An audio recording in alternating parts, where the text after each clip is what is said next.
Pessoas que tiveram a vida transformada por Deus. Verdadeiras histórias de conversão rumo à vida.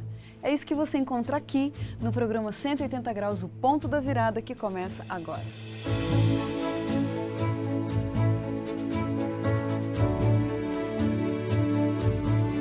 Quando sentimos o toque de Deus na vida, uma mudança acontece.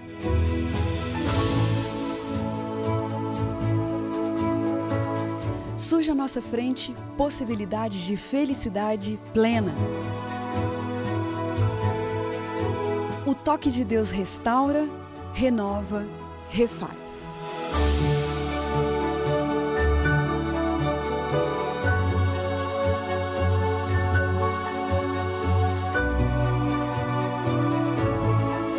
Hoje conheceremos uma pessoa que experimentou essa graça maravilhosa. Ela vai nos contar sobre essa mudança de 180 graus que lhe trouxe paz.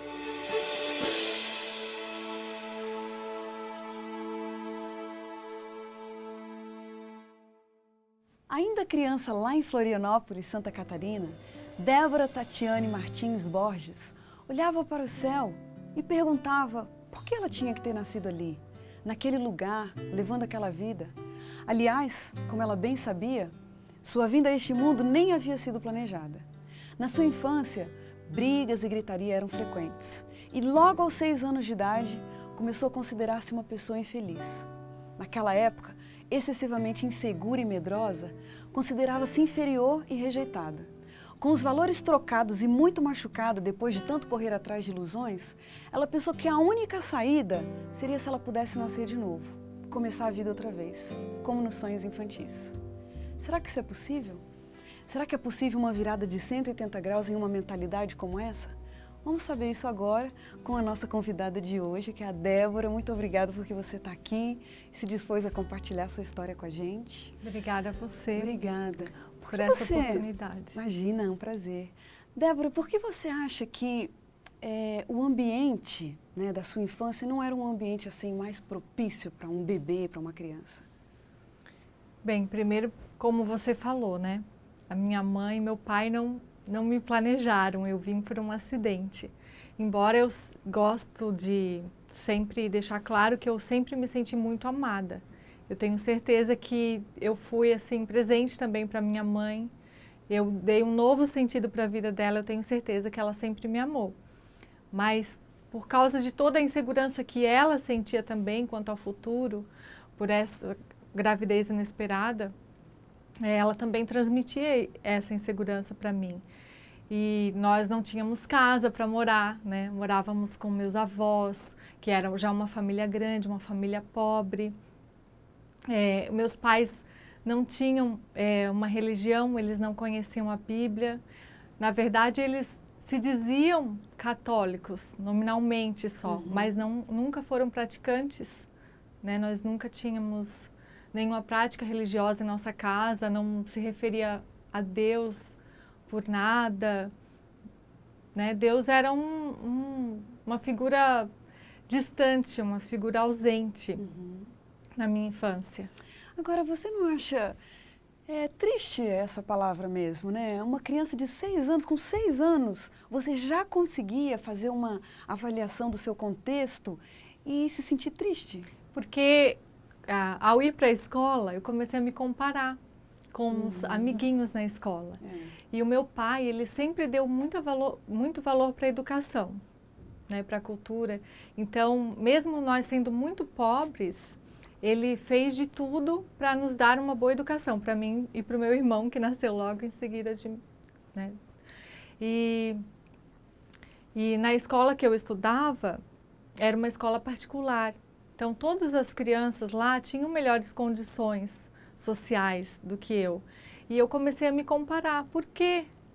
E começar a questionar a vida. Por que que eu tenho que ser diferente? Por que que eu sou tratada diferente? Por que que eu nasci num lar desprivilegiado, né, em relação àqueles meus amiguinhos? E isso criou esse conflito, essa autoestima baixa no meu coração. Eu me sentia discriminada. Hoje em dia se fala em bullying, né? Mas naquela época não tinha esse nome. Mas eu me sentia assim. esse resultado, né, que você teve de ter vindo dessa família, dentro desse contexto, como que isso se refletiu na sua adolescência? Então, quando eu entrei na adolescência, eu amadureci muito cedo, fisicamente. E isso criou vários conflitos também, porque o meu corpo já era um corpo de mulher numa mente de criança, o que despertava a atenção do sexo oposto, dos meninos, e eu não estava preparada para lidar com isso.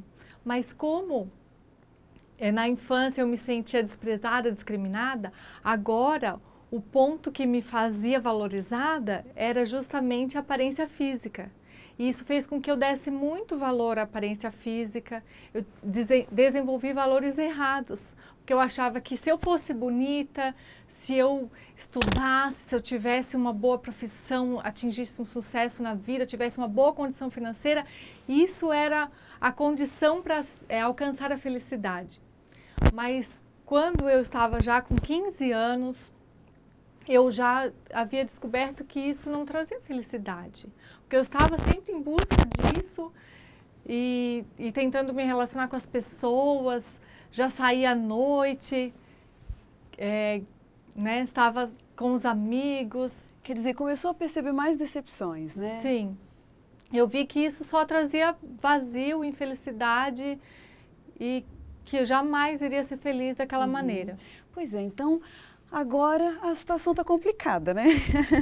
Porque com uma infância complicada.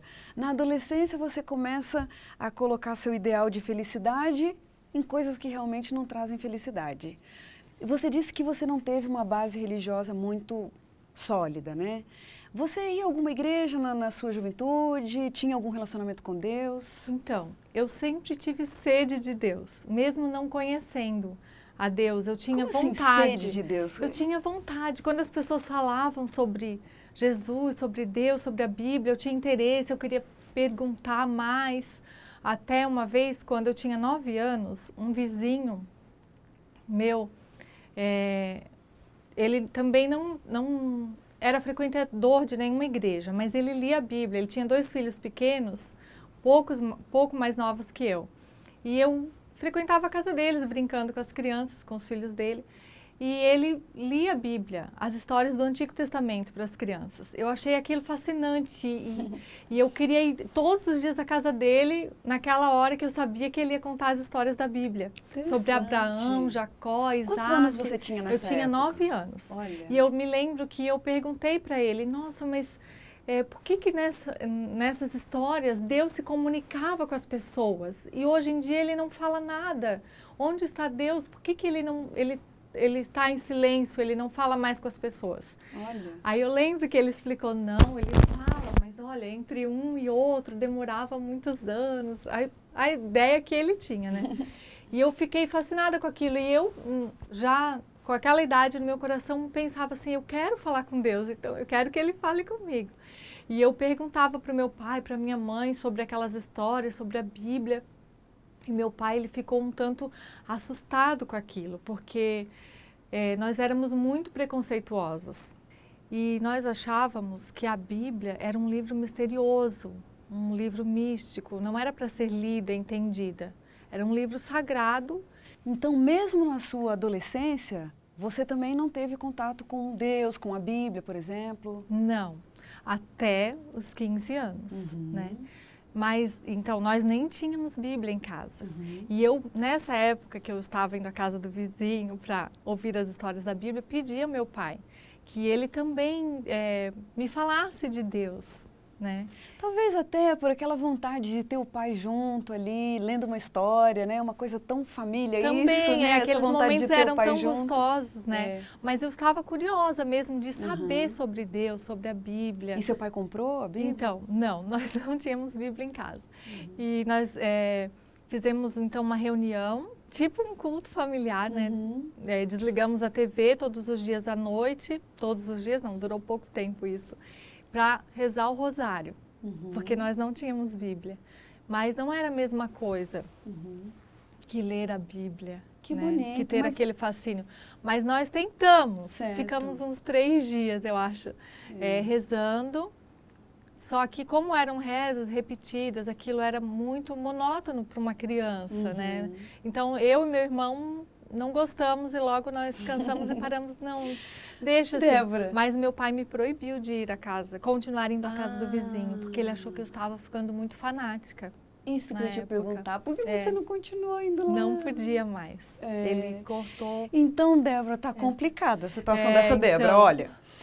Uma criança que com 6 anos já se sente inferior, né? Faltam bens materiais, falta uma autoaceitação, não tem um contato com Deus, tem vontade de conhecer a Deus, de repente é proibida disso, começa a ter os valores distorcidos. Qual era o seu... Descreve pra gente um pouquinho do seu estado emocional, por exemplo, aos 15 anos de idade. Que tipo de emoções você alimentava dentro de você?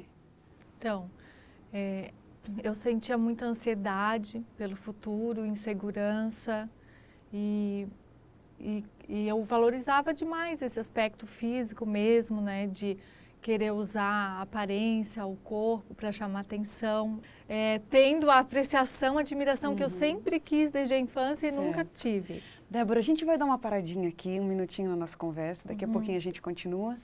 Como você vê, a história de uma jovem que está cheia de questionamentos, de inseguranças com relação à vida, cheia de necessidades para serem supridas. E agora, como aconteceu uma mudança de 180 graus na vida da Débora Borges? É isso que a gente fica sabendo daqui a pouquinho, depois do intervalo.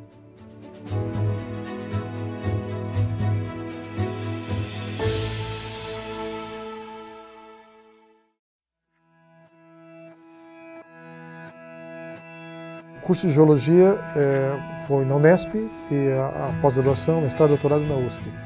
Nessas duas universidades eu tive a oportunidade também de ser professor. Eu lecionei na Unesp e na USP durante 13 anos. Nunca com a intenção de que fosse uma profissão. Minha concentração de estudos maior foi na área de religião, teologia. Houve uma exceção que foi quando eu fiz a faculdade de filosofia.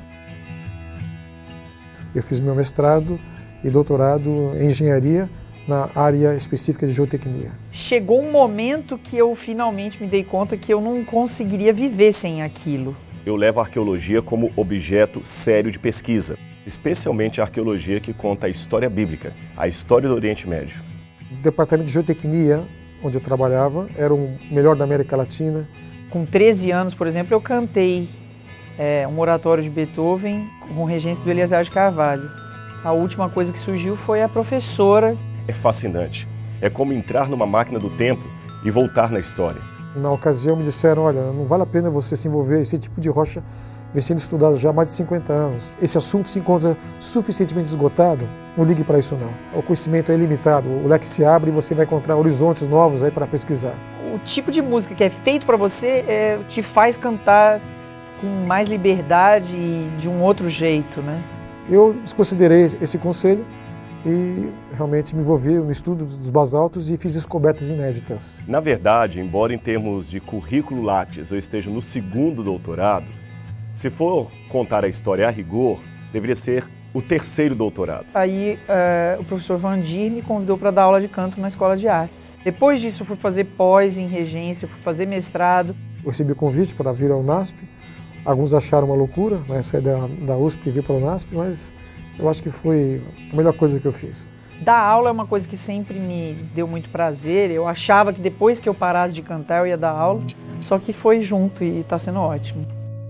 Mas talvez minha contribuição maior no UNASP foi ter implantado o curso de Engenharia Civil. Quando eu fui, então, pela primeira vez em Israel, em 1998, para trabalhar com escavação arqueológica, eu consegui a doação de mais uma caixa de artefatos arqueológicos e hoje, pela graça de Deus, o Museu Paulo Bock já consta com mais de 2.000 peças, mais de 2.000 artefatos arqueológicos, 95% deles originais, verdadeiros, peças com mais de 3.000 anos de idade. Nós temos o único museu de arqueologia bíblica da América Latina. É muito bacana perceber que eu tenho a capacidade de influenciar pessoas novas que estão começando, não só com a minha experiência, mas com o meu canto. O professor que está aberto para as experiências em sala de aula, eu acho que ele aprende mais do que o aluno. Ele aprende e é extremamente prazeroso isso. Meu nome é Naor Neves de Souza Júnior. Eu sou Rodrigo Silva. Meu nome é Regina Mota. E eu sou o NASP. Mas eu sou o NASP. E eu sou o NASP.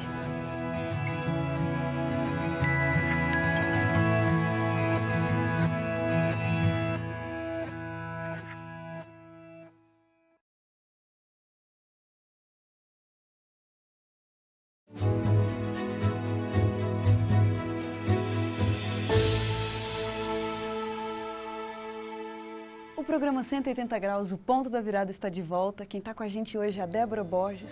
E ela vinha contando no bloco anterior de uma realidade de vida onde várias necessidades ficaram por ser supridas, valores foram distorcidos e ainda por cima uma vontade, uma curiosidade que ela tinha com relação às coisas espirituais também não podia ser suprida. Débora, como foi que finalmente você então entrou em contato com a Bíblia, com a Palavra de Deus, com a pessoa de Jesus? Como aconteceu isso? Quando eu fiz 15 anos, meu pai me deu uma festa. Uma festa bonita, de acordo com as condições que ele tinha. Convidei meus amigos, ele alugou um clube, decorou e foi tudo que eu sonhava na época, né? E Jesus me deu um presente. Que presente? Nesse meu aniversário. O melhor presente que eu podia ganhar. Qual será? É um presente inesperado. Uma coisa tão simples. Um aniversário que de ninguém 15 poderia. anos. Um vestido. Não, tô brincando. Que ninguém poderia imaginar que ia surtir tanto efeito na minha vida. Mas que Deus usou de uma maneira muito especial. Naquela época, era muito comum as meninas escreverem diários. E em festa de 15 anos, o que mais se ganhava eu escrevi muito era diário. Uhum. E eu ganhei um diário. E o meu aniversário é quase no Natal, dia 23 de dezembro. E após a festa, no dia seguinte, vem os presentes e tal, eu peguei o diário para escrever alguma coisa, relatar aquele momento né, da minha vida, 15 anos, a festa e tal. Mas como era véspera de Natal e aquele clima no ar do nascimento de Jesus, né, as pessoas mais sensíveis, eu comecei a pensar naquele dia, hoje é véspera de Natal, e pensar no que era o Natal. Por que existe o Natal? O que significa o Natal para nós? E eu comecei a pensar como nunca antes sobre a vida de Jesus. Eu me lembro exatamente daquele momento, eu sentada no sofá, imaginando Jesus nascendo no mundo.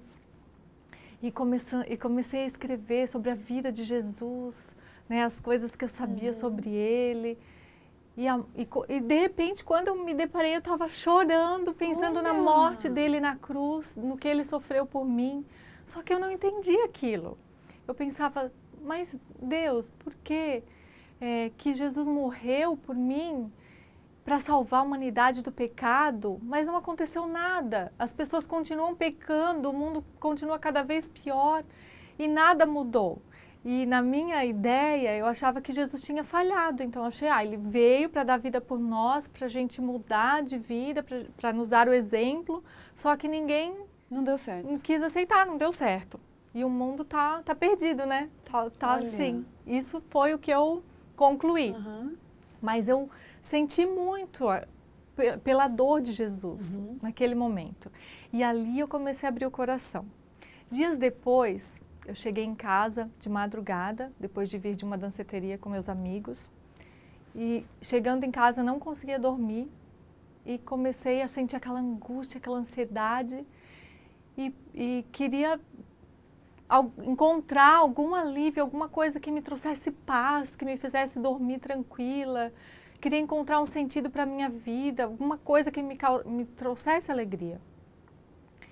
E o Espírito Santo, então, falou muito forte na minha mente, no meu coração, naquele dia. Mas que interessante. E falou, não audivelmente, mas falou muito claro, dentro do meu coração, leia a Bíblia. Olha. Leia a Bíblia. E eu fiquei, mas eu nem tenho Bíblia. Onde eu vou achar uma Bíblia agora? E providencialmente, em cima da mesinha da sala, estava um Novo Testamento, aqueles que são entregues gratuitamente, sabe? Pelos Gideões, eu acho, né? Gideões Internacionais. Aquele Novo Testamento. E tem ali umas partes de Salmos e Provérbios junto. E eu peguei aquele então, não, então tá aqui, então é isso. E eu amanheci lendo a Bíblia. Olha, comecei a ler que as experiência passagens. linda. E ali eu fui abrindo meu coração. Dias depois, olha, foi tudo assim que Deus foi trabalhando que e Deus me deu esse presente. Trabalha mesmo. assim, de uma forma única mesmo, né? Para Assim, você, do seu jeito. Não tem como dizer que não foi Deus, né? Porque foi tudo na mesma época e Ele mostrando a palavra dele para mim, colocando ela na minha frente, trazendo a resposta para a minha busca. Aí naqueles dias também fui na casa de uma amiga que era a minha melhor amiga, a pessoa assim que tinha a maior influência sobre mim. E um tio dela falava sobre o Apocalipse, que ele tinha estado num seminário, mas ele estava falando para que nós não lêssemos o Apocalipse, porque era muito assustador, as coisas que viriam sobre a terra tal, para a gente não ler. Quando ele falou isso, daí que eu fui para casa ler o Apocalipse. Agora que eu quero ler. Agora que eu quero saber o que vai acontecer. E comecei a ler o Apocalipse. E realmente eu fiquei muito... que palavra que eu uso? Fiquei chocada, fiquei assustada, fiquei impressionada com o que eu estava lendo no Apocalipse. Sobre as pragas, sobre o fim do mundo. Mas também eu fiquei intrigada, porque ali eu entendi que o povo de Deus não seria participante daquelas calamidades. Olha... E eu falei, então existe um povo de Deus, então tem um povo, existem pessoas que vão ser protegidas por Deus dessas Sozinha coisas. Você foi chegando a essas conclusões. E eu então fiquei desesperada, pedindo a Deus, Senhor, Deus, eu falava Deus, né? Deus, eu quero ser do teu povo, me mostra quem é esse teu povo, eu quero ser parte dele, o que eu faço, como, eu quero entender o que é isso, besta, dragão, mar... E 7 chifres, o que é isso? Eu queria saber tudo aquilo, né? Que o Apocalipse é muito simbólico. E eu orando, então, e pedindo a Deus, do meu jeito, né? Para que Ele me explicasse aquilo.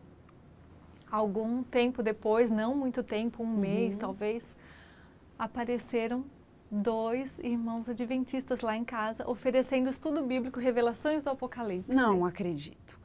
Mas escuta, você não conhecia essas pessoas? Não, eu não conhecia, mas o meu pai conhecia. Só que eu não sabia que ele conhecia. Sei, mas escuta, e essas pessoas foram lá a convite do seu pai?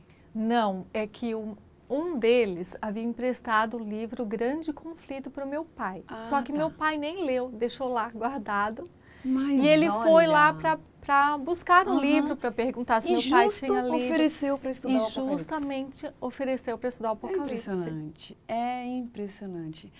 Débora, sem dúvida a gente percebe que Deus sempre teve você assim, com muito cuidado, preparou esse momento da sua conversão, né, de uma forma especial mesmo para você. Isso, eu penso nisso porque como eu tinha tanto preconceito, se eles aparecessem lá do nada, sem Deus ter trabalhado meu coração antes, nós iríamos fazer não, de jeito nenhum. Né? Agora, a partir dali, eu sei que você entrou em contato com a Bíblia, com o estudo da Bíblia, finalmente aceitou a verdade da Bíblia através da Igreja Adventista, e eu quero saber do dia do seu batismo.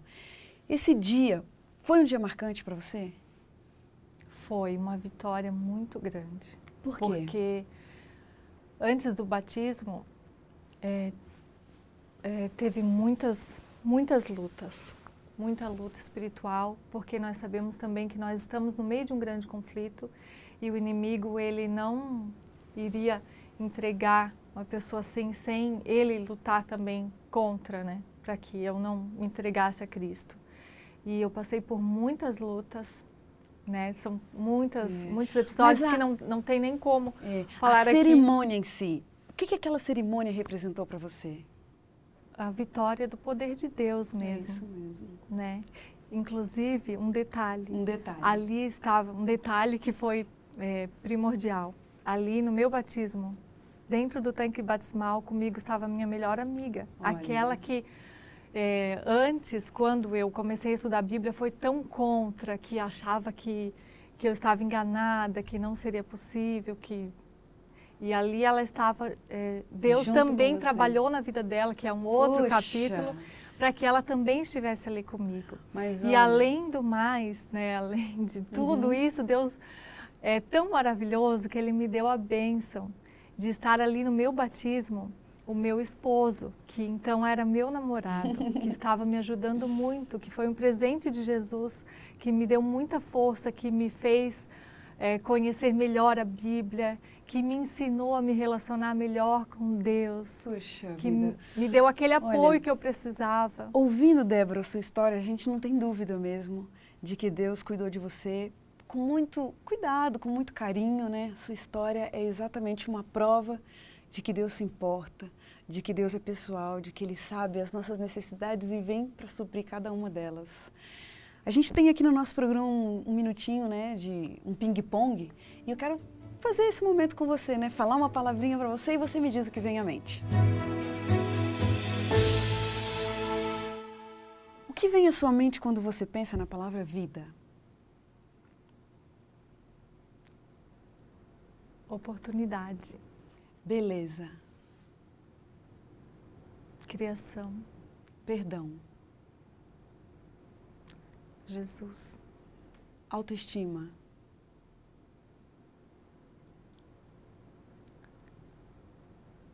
amor de Deus, educação,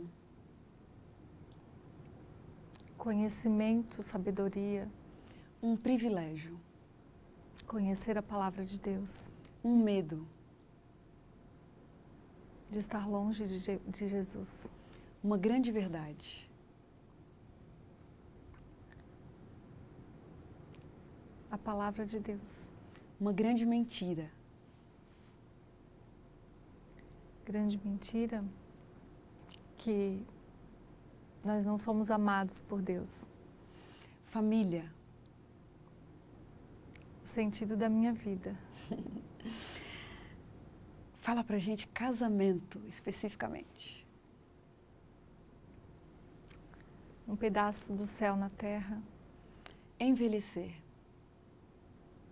chegar mais perto da eternidade. um versículo da Bíblia.